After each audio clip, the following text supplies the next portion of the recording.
dad from? liked things that weren't my mom. So he chose those. And so when he left, we didn't have any money, and he took the air conditioner. We kept the house, though. You win some, you lose some. Raising a well-behaved child in this world requires strict discipline and punishment. Today, we will look... No, we will not.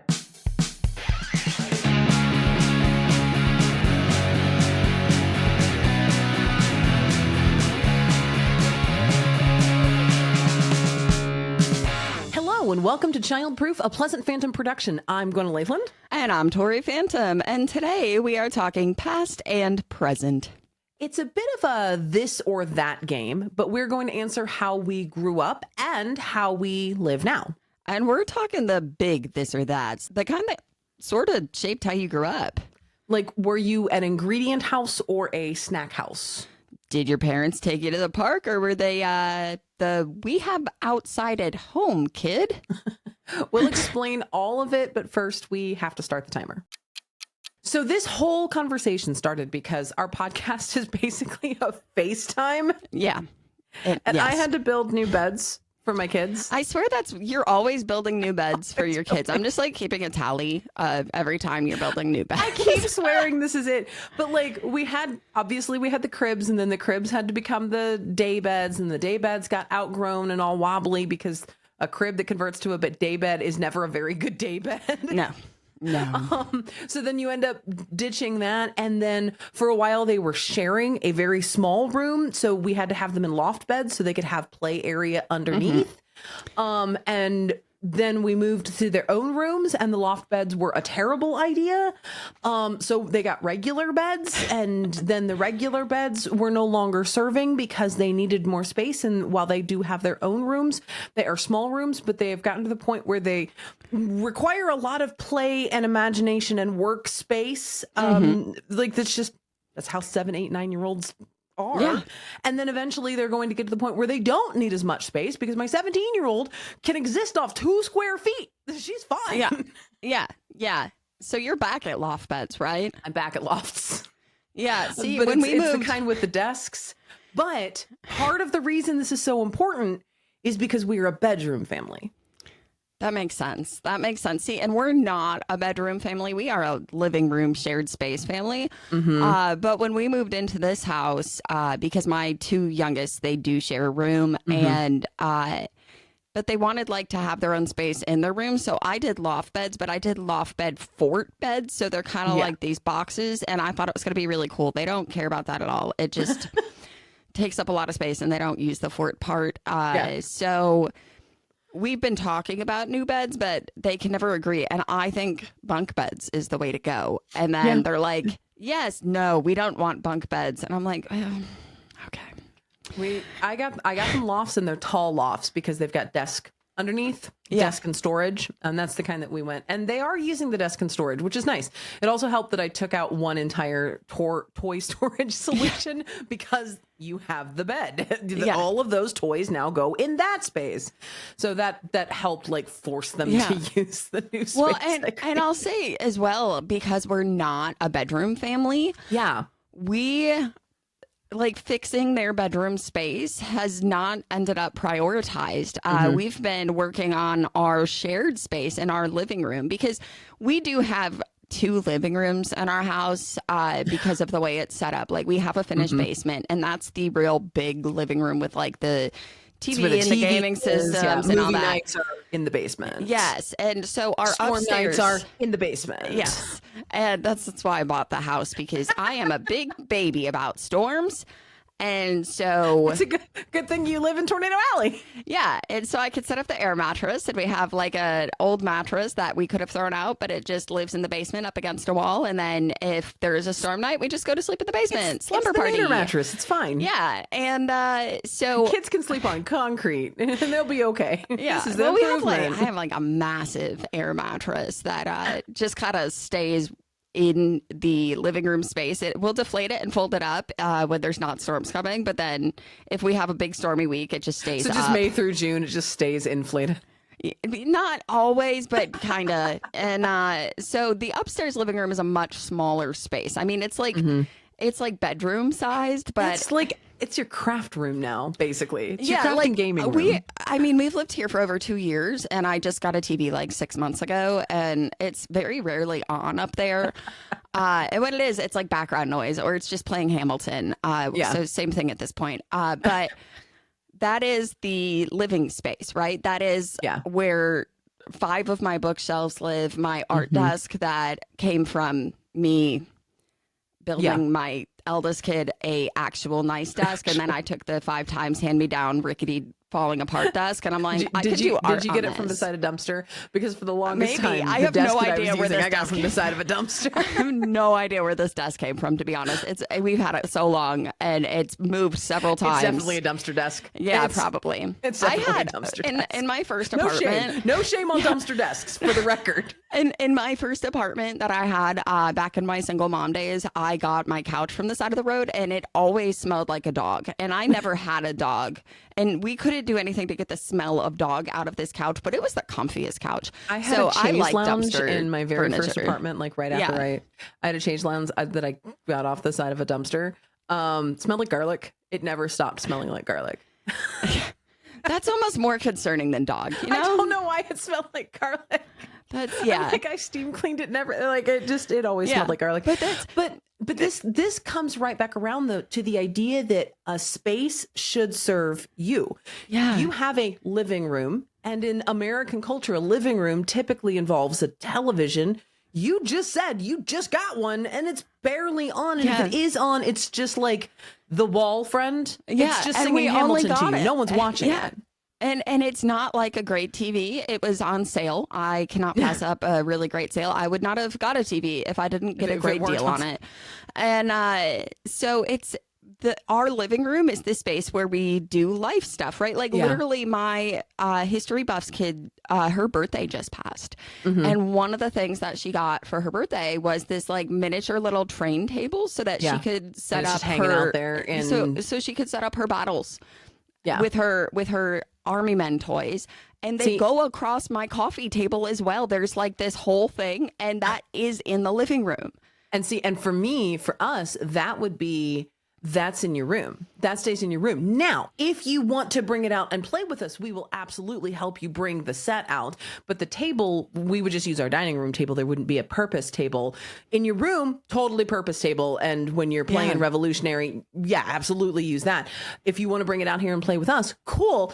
But you bring it out and then you bring it back to your room, because we are a bedroom family, which is not... We never hang out with each other, and we completely ignore each other, and we're all introverted in our own spaces 100% of the time. Person value personal spaces in a different way than we do. Yeah. And that's neither good or bad. It's just a difference. Yeah. And I mean, as you know, right before we hopped on to do this or to hit record, I was listening to what I thought was a cry of pain, and then I heard, I stepped on an army man. And those hurt worse than Legos, we've learned. Yeah. And that is a con to the living space. But it feels correct. It feels true. I send you one to step on. You could test it. I'm okay. Thanks. Are you sure? I could send you like 1 million. I know that you're really into that. You don't have that bone in you. You're right. That was an empty threat, Tori. It was, in fact, an empty threat. But, one of the very first things that I sort of went viral for accidentally, putting aside like shiny pants and Twix. I immediately thought of your shiny pants. I know. One of the very first things that like caught people's attention was my kitchen deodorant. Yeah. And because that was you did not have the cabinet doors on. Right. I didn't have cabinet doors because they didn't serve me. And I had deodorant in my kitchen because for reasons I couldn't explain. And it stopped, by the way. I now put my deodorant on in my room. But for the longest time, for whatever reason, I would not remember to deodorize myself until I was in the kitchen fixing my coffee. So I just gave up and I moved my deodorant to the cabinet that was right over where I would stand there and make my coffee. It is like the most freeing feeling when you realize like, I don't have to try to force this thing that isn't working. Like we have about 5 hairbrushes in our house, and one is in the living room, one is in the kitchen, one is in my kids' room. One is sometimes in the bathroom where you'd expect it to be. And another one, you just find it places. because It's the it just wandering worked better. hairbrush. It worked better to have more hairbrushes in any place where we might brush hair. Our 6-year-olds do not currently put their own toothpaste on their toothbrush, nor do they keep toothpaste in their bathroom. They brush their teeth 2 times a day, and sometimes after super tooth messy meals or super smelly meals. Mm-hmm. But they don't control their own toothpaste because we were so tired of the sheer amount of toothpaste. We were just everywhere. Like on mirrors, on surface. Like, how did you had to try to get toothpaste there, kid. Right. So we took the toothpaste away. It lives in the living room with us, just floating around one of 3 different tables. It could be on the counter. It could be on the table next to my husband. It could be on the table next to me. Whoever last toothpasted a kid. And because we know how we are in the also morning, have living room toothpaste. Do you? Yeah. Do you dole it out? Yeah. But additionally, because we know how we are in the morning, and this might give some people the squidge, and it's okay. We preload the toothbrushes at night. So during the bedtime routine, they'll come out, they'll get their toothpaste, they'll go brush their teeth. And then they'll rinse the toothbrush off really good. And then they'll come back into the room and they'll get another dab of toothpaste. And then that toothbrush will then sit on the counter overnight in its little, they have these little claw things. Yeah. That sit there. Like the travel claws. Yeah. Yeah. But one's a dinosaur and one's a unicorn, and it just lump. Yeah. It bites it.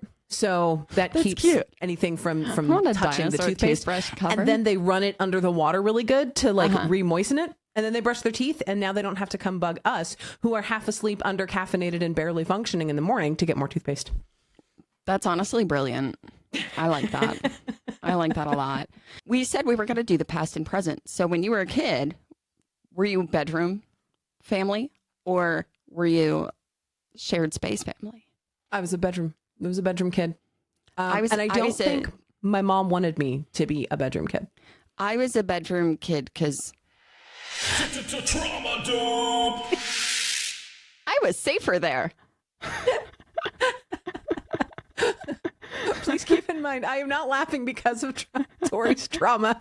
I'm just laughing because I didn't expect it this time. I think my mom wanted me to be a living room kid, and I am very introverted, and I have been a bibliophage since I could read. Like, I was hyperlexic, so I could read at 4. Same. I figured out the rest of it real quick. So me and books, man. Yeah. I think my mom wanted me to be a living room kid. She did figure out that I was a bedroom kid, and she did come up with the most creative punishments. Like when I couldn't get sent to my room because that's always what I wanted. So thanks, Mom. I want to go there. It's great. Excellent. Thank you. One time she sent me to my room, but made me bring out all of my books, which was hilarious because it took me like 2 hours to bring out all the books. And then the other time she made me come out of my room and sit and watch C-SPAN, except Congress wasn't in session. And at this time, C-SPAN was just a channel on cable that ran the congressional, like the Senate floor or the House floor 100% of the time, whether someone was there or not. So my mom would make me sit there and watch basically the empty Senate floor with like maybe a page or a security person passing through. Everyone. She would make me sit there and creative and painful. That's oh my gosh. No, I feel like parents, they got creative about it back then, because that was like my parents, like my brother got in trouble all the time. And so they would like. Do we need the trauma button again? Yeah, come on. Trauma dump. But they would like take the PlayStation and leave all the games. They would leave. I got my power cords taken away a lot. Yeah. They would leave the computer, but take the mouse and the keyboard, like, that kind of stuff. But that was, my brother would get the TV stuff taken away, but my brother was bigger than me. So he would just come in my room and take over my stuff. And what was I going to do about it? Big brother stuff. And, for the record, no. For the record, my brother and I are very close. Now. Trauma bonded. Okay. Before we spin off the deep end of Tori's childhood was not okay. No, but are you now an ingredient house or a snack house? Both. Yeah. Honestly, because I do enjoy cooking a lot. I enjoy baking, but also I have all the snacks because I don't always want to fix something. And I the was kids, an they're ingredient always house hungry. growing up, which Yeah. meant I became a snack house as an adult, but also I'm an ingredient house as well. Like I'm a blend. I'm not going to talk about my food stuff as a kid. Trauma dump. This is cracking me up. So yeah, we were an ingredient house, and we were an ingredient house out of necessity because we couldn't afford the pre-made chips and cookie packs. I am both now because I have all this stuff, but at the same time, I like look at the price of groceries and I'm like, I better get the ingredients just in case. Yeah, like same. let me stockpile my flour and yeast. So I'm about to get a chest freezer, not because we have like beef or deer. It's just because I actually need to store my flour. Can vacuum seal it and pop I it in have the like a freezer. It little lasts for a chest. long time. I have like a little chest freezer that I got because I got a membership to Costco. Yeah, that's what you do with the Costco membership. You buy a chest freezer Because the meat that is you so can much fill more with the stuff you buy affordable. from Costco. It's the meat is affordable, and I go out. It's a 45-minute drive, and I'm like, I'm just gonna stockpile my meats. This is one of the differences. You say a 45-minute drive like it's a really long drive, and that is a really long drive. Yeah, that was the 45 drive minutes I is a took long- to get anywhere when I was a kid, and Same. now I live in suburbia, and I really like that convenience. Say, like, it's 30 minutes just to get to my regular grocery store. It's a 30-minute drive for me to get to my normal, just buying milk and bread grocery store. So it was like 45. That's not bad. There is a grocery store that is literally like a 2-minute drive for me, but I like to go to my favorite grocery store, which is 6 minutes. 6 minutes. Wow. Yeah. But I grew up, it was at least Yeah. 45 minutes to get to the Bodunk town. Yeah. Yeah, like if you got if we get a little nasty note from like FedEx, UPS, or USPS going, we tried to deliver a package and you weren't here. Actually, I was. just didn't- Because I don't leave. Yeah, I'm not going anywhere. Yeah. But it's like an hour to go fetch that, and it's like, you know what? Just send it back. The I'll order a town new that one. the town I lived in proper had a population of less than 2,000, and I'm pretty sure it still does. Like, it was so small, and I grew up on a mountain in the middle of nowhere. So like I understand that, but now I understand the convenience of suburbia. So if you grew up on a mountain in the middle of nowhere, Yeah. did you grow up an indoor or an outdoor family? I spent all my time in the woods. I grew up in a forest on a mountain, so I just would hike out half a mile and sit by the stream with my books. So yeah, I was an outside outs- kid. Outside. I was an outdoor kid. If I was not in school, I was outside, and that was my own choice, or in my room. Like those were the options. Same. If the weather didn't permit me being outside, I was in my room.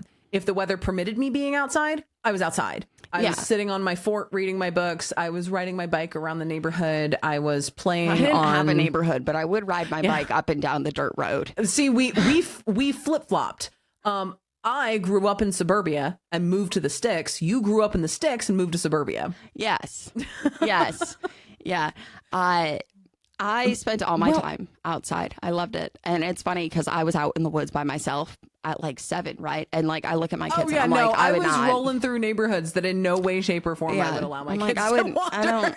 I don't think my kids could handle just walking out in the woods. That scares me. We are an indoorsy type now. Depending on the weather, there's a very small window in both fall and spring where we're like, this is good to be Let's outside. go outside. I actually introduced 2 new categories. So there's indoorsy, where I am indoorsy. I don't like going outside at all if I can help it. We don't grill. If we do, it's because my husband went outside and grilled while I stayed inside, never once helping. I made the meat, I made the sides, and I just handed it to him to cook. I'm not standing in front of that. No. Yeah. I am indoorsy. All of my favorite things to do are best done indoors.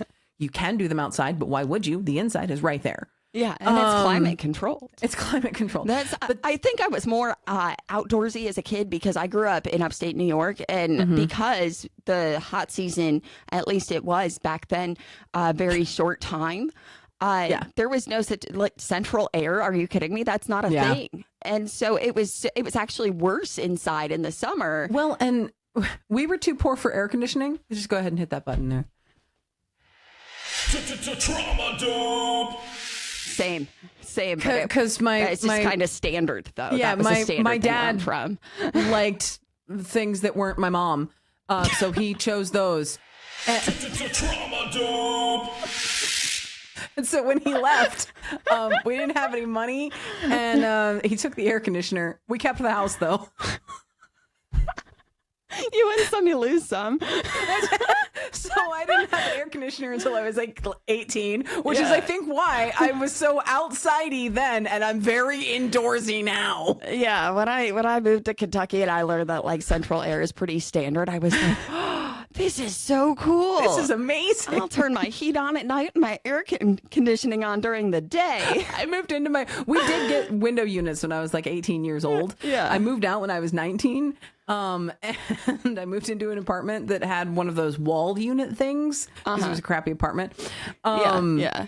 No, I kept that thing on like 60, 100% of the time. I had a window unit. My electric bill was insane, but I didn't care. It wasn't I had hot. a window unit for a very short time in my single mom days. And before I came to Kentucky, we had one window unit, and I would turn it on when it was like we were in a heat wave because I was like, I can't afford that electric bill. I can't do that. Oh, no. I didn't have cable or internet in my house, but I kept the house really cool because I could. Those were where my priorities were. Yeah. So are you guys you're insidey now? So let me explain. There's indoorsy. Everything's indoors. There's insidey where you prefer to be outside, but you will go outside for specific things. Maybe you like to hike and that's all you like being outside for. Maybe you like plants and so you raise plants on the inside. Maybe you have like a cat forest that you built the thing where the cats have the little catio, and you'll go and hang outside in your catio, but then you don't really go. That's insidey. You will bring a little bit of the inside or a little bit of the outside inside. And then there's outsidey, which is you like to do inside things, but you move them outside. You have your morning coffee on the porch. You read, sitting under a tree. You crochet at the park. But you're not trying to be outside all the time. You don't have a fire pit. You just crochet outside. And then there's outdoorsy where you're like hiking all the time. You've got like a tent that you can set up all by yourself. You've got backpacks like that can, bring kids and dogs and most of Providence, Rhode Island in there. And like you're outside all the time. And if you're inside, you're slightly dying. I grew up, my dad is a very outdoorsy person. He is a very outdoorsy person. Like, it was like when you're telling me that you guys are very rarely grilling. Okay, I grew up in the middle of nowhere on a mountain in upstate New York. My dad would build a snowbank into a seat so that he could still grill in the middle of winter. Okay. No, absolutely not. Would pack the snow into a little bench so he could sit outside grilling in February, okay? And so absolutely not. It's not worth it to me. To keep in mind, when I say absolutely not, I am specifically talking for me and mine. If you are also among those northerly people who are like, oh yeah, that's perfectly reasonable and the grill keeps you warm, I get it. I love that for you. Not for me specifically. I miss being outdoorsy. I used to be way more outdoorsy. And I used to be out in the front woods helping my dad chop our firewood because we didn't have electric further heat. South and the air got angrier. It's angry in a different way because here you walk outside and it feels like you're walking into a sauna. I was going to say, are you about to say, but it's the humidity? I'm not going to say it in that way, but that's what I meant and you know it. And in upstate New York, there is a season where in winter, you have to walk backwards because the wind hurts when it is that cold and dry. The wind, it feels painful, so you just walk backwards in the winter. Okay. Obviously, as a child, you were definitely backyard. But now that you live in suburbia, are you a playground family or a backyard family? Like we have the outside at home. Just go out back. We are both depending on what's going on because We do like play in the backyard. We have like a climbing dome. We will do like the wiffle ball in the back. So I have two softball players. The problem being they keep hitting the balls over the fence, and our neighbors are nice. They keep throwing them back. But I'm like, God, can we try not to do that? So you know there's some nets for that, right? I didn't know that actually. Yeah. I just batting became nets. a sports mom. I knew it all of this. Tori's getting a batting net, about 12 of them. Because I weaponize gifting. Oh. All right. But we have a great neighborhood for bike riding. And I Yeah. love that when it is appropriate weather and it's not the humidity problem. We are a backyard family. We have a climbing like fort thing. We have swings. We're a backyard family. We do have access to playgrounds. That is one of the things that my small town is a little bigger than the small town that Tori grew up in, and that our roads are paved. We have one whole stoplight and weirdly 3 parks to choose from. Like my town has really prioritized good. community That's good. spaces. Yeah. So I dig that. So we do have parks, but we are not park people. We are backyard people, with the exception of the splash pad. Taking the kids to the splash pad is a gajabillion times easier, cheaper, and less hassle than setting up the little inflatable pool, or like we have Yes. water guns, and those are one thing. But like we getting any have of the a tiny little water park here in our town that I go to maybe once a year. It's a lot to deal with. water parks are different. Splash pads Yes. are a little Yes. more accessible for me, especially as incredibly introverted as I am. Splash Yeah. pads are great. We have a lot of it's the only parks. exception. And you're gonna laugh. You're gonna be so shocked to hear this, but we went to one of our parks recently and we found the brand new American Revolution monument that they put in. Shooketh. I know. Shocked. I know. Unbelieving of mine ears. Yeah, we didn't go to parks when I was a kid because we didn't have any in our town. Yeah. There weren't that's any. reasonable. Yeah. All right. Let's just stay now because that trauma button's going to wear out if we keep having to press it. I also feel the need. We need to tell our listeners that the reason this episode is so beyond chaotic is we've been having technical issues this entire time. My microphone just- has been angry. Like my Yeah. camera's weird. This is yeah. So if this episode is total chaos, yeah, That's why. so Okay. So outings or innings? Are you a stay at home, let's play board games, let's watch a movie on Amazon? Are you an inning type of person or an outing type of person? And this is not for things that you have to do. This is not for the kids in a musical at school. Obviously, that's an outing day. This is not for softball. Obviously, that is an outing. But like when you've got spare time, free time to go do something as a family or with your kids, are you an outings or an innings? do so many board games. My board game collection. Perhaps I will insert a photo of that here when I am doing our producing. Perhaps not. We'll see. We'll see. Well, it We depends on have- how bad the technical glitches continue. Yes. But we have just stacks of them, and we regularly play board games. We are a big board game family. We love getting a new board game. We recently got one that is called something about a T-Rex. It's One to T-Rex. It's One to T-Rex, and it is a game that is marketed for people who are really bad at charades. And it is so incredibly fun and chaotic. So we really enjoy board games. So that is always our preference, like that, and movies and video games together. We are very much like, You're is an it worth innings going family. out? Is it worth it? But there are things that are worth going out for us, but it's really specific, like events. Yeah. We're not going to go look for something to do most of the time. It's like there's this thing going on that we want to go to. It kind of depends. We're a blend. For the most part, we're innings. Oh, you guys want to go to a movie? We have movies and popcorn at home. You're curious about the art museum? Check it out. Google art actually gets you way closer, and you'll get way more information than going to the museum will. The play gym, we only go to the play gym when it has been ridiculously cold for too long and we haven't been able to go outside. Then we'll go to the kids' play gym. But the science museum, I'll do science experiments at home. Except all of those places get at least a once a year visit. At least once a year, we Yeah, will that's pack more up and what go to we're the movie like. theater. We're like a Yeah, once at least once a year, It's we not will a pack frequent. up and go to the art museum. Yeah. At least once a year, we will go to the science museum and the zoo and all of the standard outing places. And then there's also like outings that every week during the summer, we go to our snow cone stand. And every Monday during the summer, we go to the library. The library visits get way less during the school year because they're going to their school library because our schools have a nice library. But during the summer, we go to the public library. And our public that's as library has outings as incredible we get. programming for the summertime. That's Mine didn't for me. qualify It's this year. Mine were just this much too young for. They're this much too old for the baby programming, and this much too young. They hit an accidental gap. Wasn't the library's fault. yeah. That's There for are us, I programs think for them, it's but my kids actually- just wouldn't be interested in those my programs this year. Teenager, I think, enjoys the library programming more than anyone else because they have stuff that is so specifically up their alley. Yeah. And it's really cool for a teenager to have a bunch of stuff to do at the library.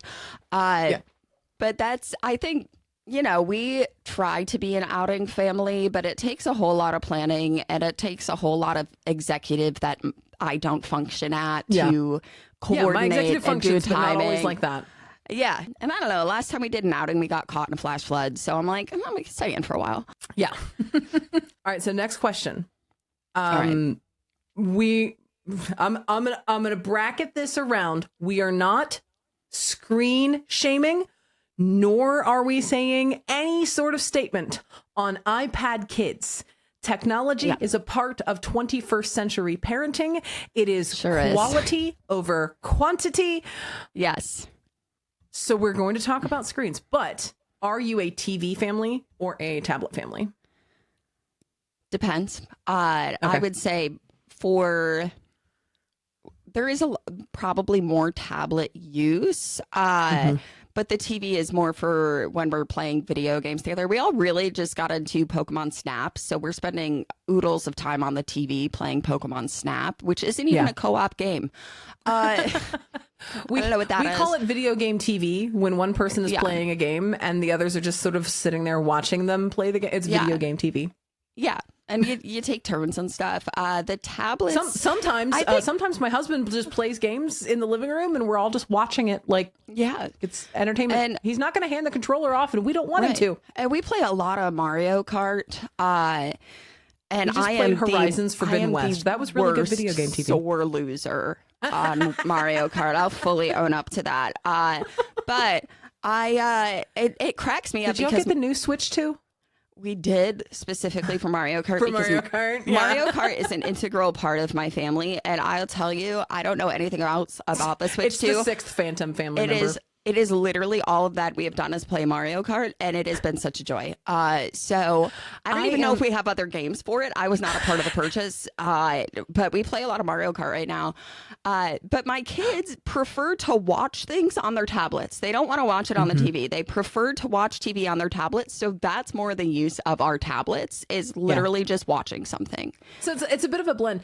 We are very much a tablet family to the point that we even treat our TV like a giant tablet. Yes, sometimes we watch shows. We definitely watch movies from time to time.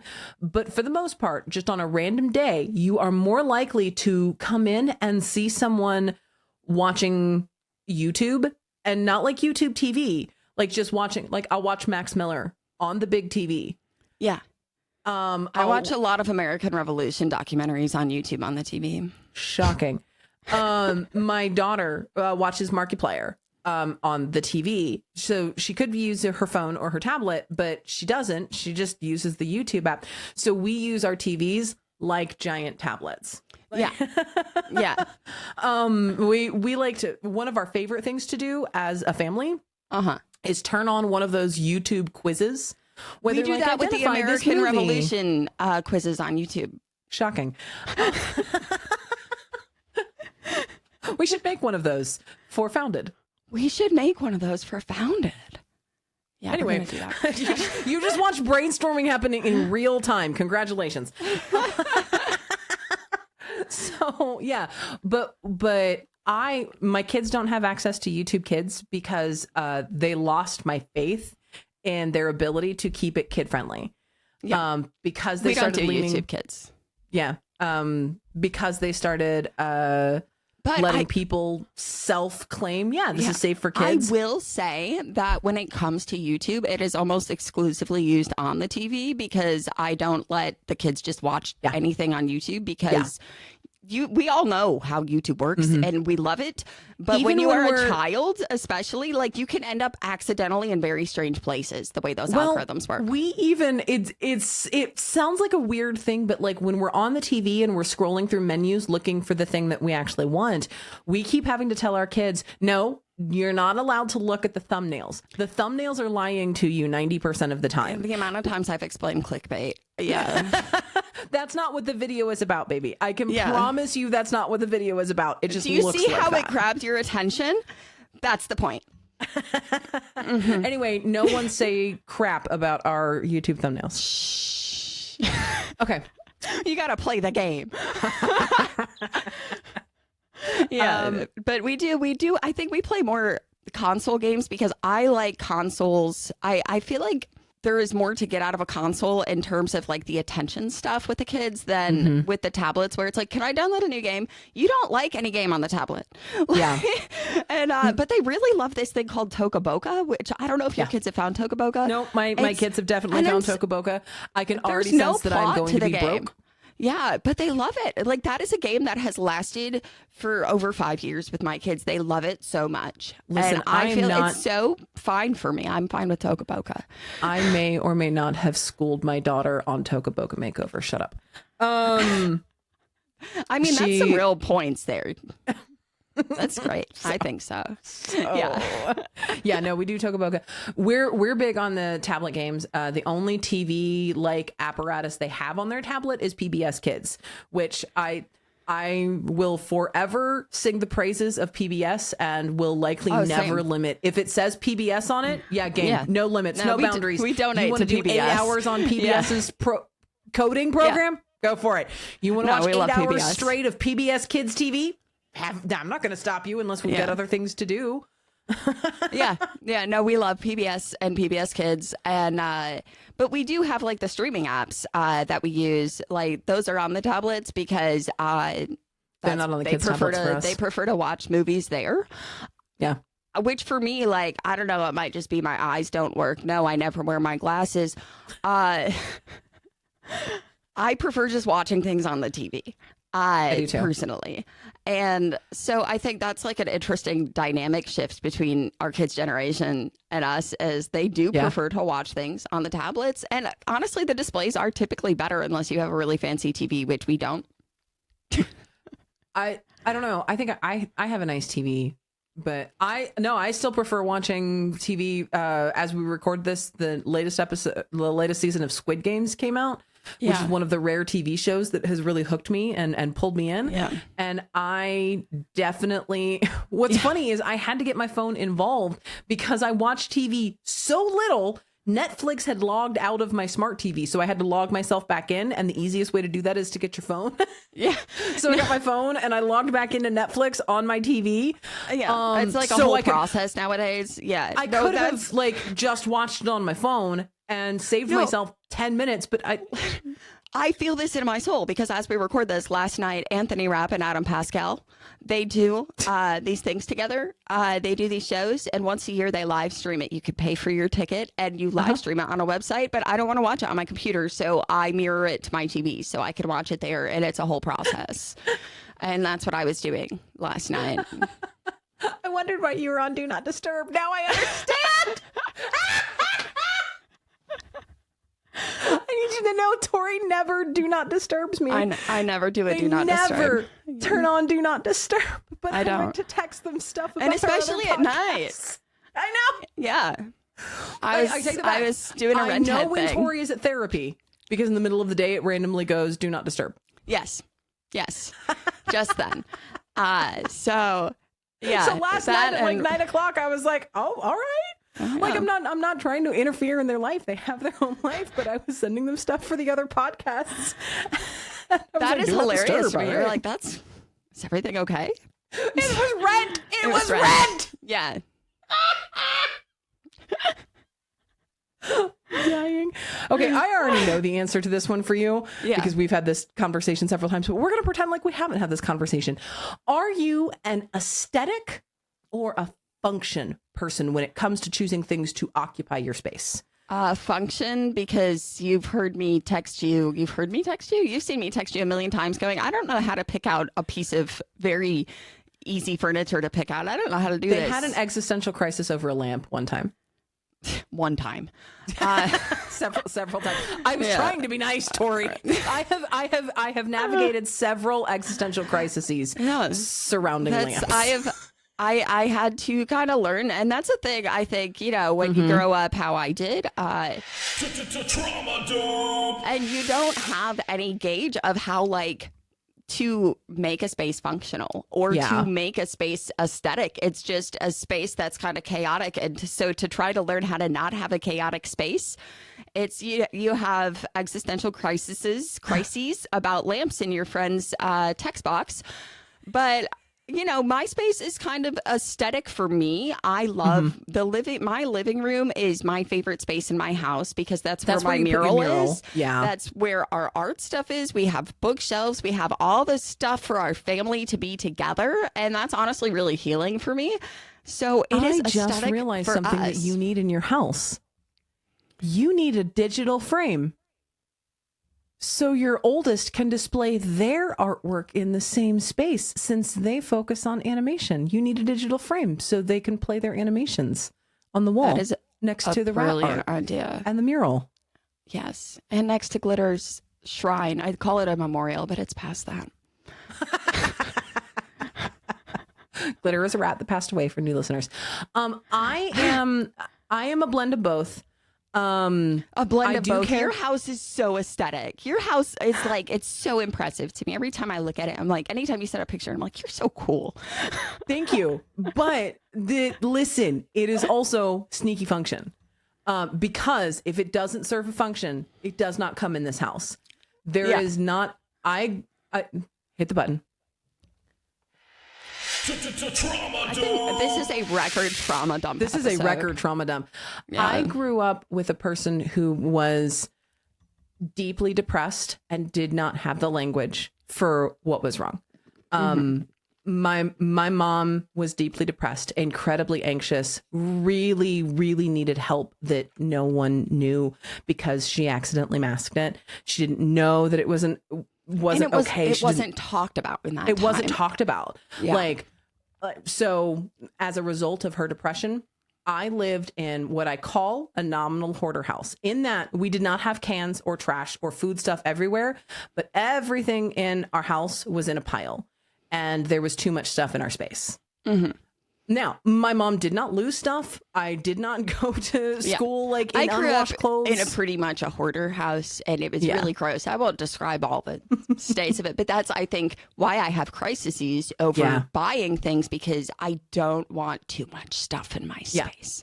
And that was something that was constant. There was too much stuff for the space. The stuff that we had was not in bad shape. It was all usable. It was just a lot of times stacked up on top of itself.